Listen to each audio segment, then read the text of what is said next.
Sa mga hindi po nakita yung post ko ng picture about dito sa sakayan kong ito, alam niyo po bang napulot ko lang po ito sa basurahan? Nasakto po kasi magtatapon ng basura si Mami ay naandun po ito sa gilid ng tapunan ng basura. Kaya kinuha po ni Mami at ibinigay po sa akin.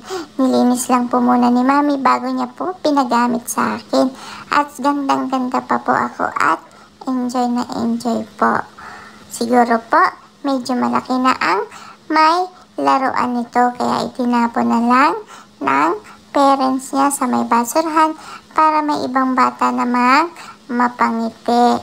Kaya ayan, sobrang nag-enjoy po ako at tuwang-tuwa po ako. Kung kanino man galing ito, thank you sa iyo kasi napakinabangan ko siya. At sa susunod naman ito ay si Lily ang sasakay dito. Pero sa ngayon, medyo natatakot pa si Liling sumakay.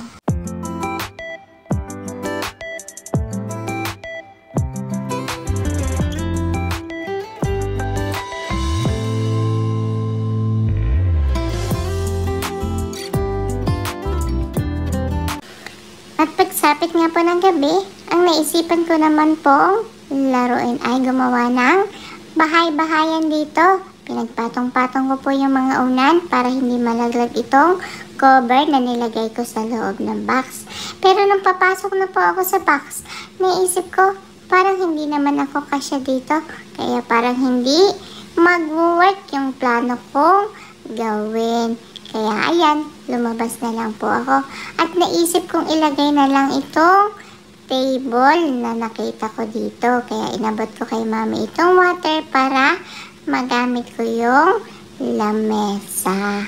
At ito nga pong si Lily ay busy sa pagkain ng maling dito. Paborito niya po kasi itong maling na ngat-ngat-ngat-ngatin. Kaya ayan po. Panguya-nguya po siya at patingin-tingin sa ginagawa ko. Sa halip na tulungan niya po ako ay talagang pangiti-ngiti pa siya at tinatawanan niya pa po ako sa ginagawa ko. Ay hirap na nga po akong mag-ayos dito para mayroon kaming laruan na tagu-taguan po. At nung natapos ko nga po yung nasa isip kong gawin, ay bakit naman po ganyan na naging hitsura? Para naman po akong ghost. At ito nga po si Lily ay naglaro na lang po dito sa sahig. At ginawa niya po swimming pool ito. Pero in fairness, hindi niya pa rin talaga binibitawan yung maling na kinakain niya. Habang ako ay naisip ko na lang po na gawa ng fine dining dito at maglaro na lang po kaming dalawang magkapatid.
At isa nga din po sa naisip kong gawin tonight ay itong maglaro dito at gawing bangka ko po ito.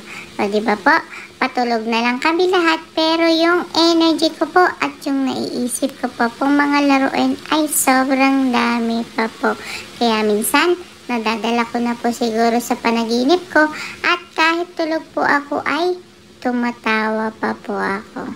O diba po, enjoy na enjoy po ako sa mga invention ko. Sana nag-i-enjoy din po kayo sa panonood ng mga video ko. Bye-bye po!